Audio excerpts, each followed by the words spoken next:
Depuis plusieurs semaines, bruit de berceuse et coups de marteau troublent la quiétude de cette petite rue. Nettoyage, réfection des planchers et des murs, les ouvriers de Solidaction ne chôment pas. C'était il y a un an, la Villa Sauzet était alors en pleine rénovation.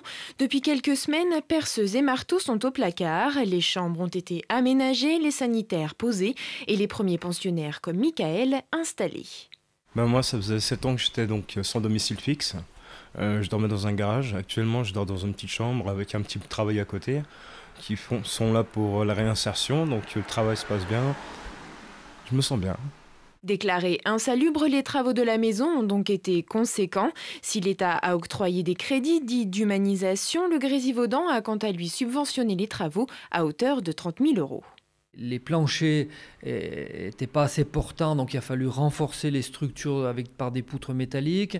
Toutes les évacuations, les canalisations ont été changées. Les salles de bain et les WC ont été entièrement reconçues. La Villa Sauzet est un lieu de vie semi-autonome. Construite sous la forme d'un appartement collectif, elle peut accueillir jusqu'à 5 personnes engagées dans un processus de réinsertion.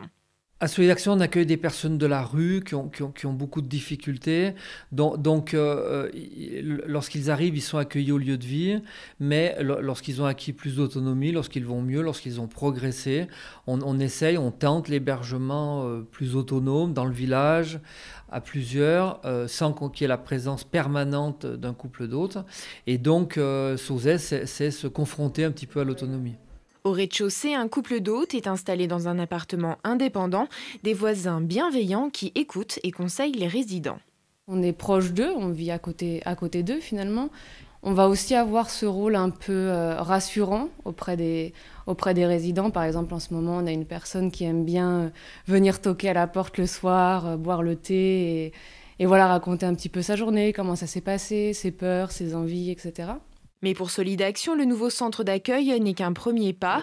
Un second lieu de vie comme celui-ci devrait être construit à Saint-Hilaire-du-Touvet. Une maison capable d'accueillir 8 personnes en réinsertion. Reste à trouver les fonds pour mener à bien le projet. L'appel aux dons est donc lancé.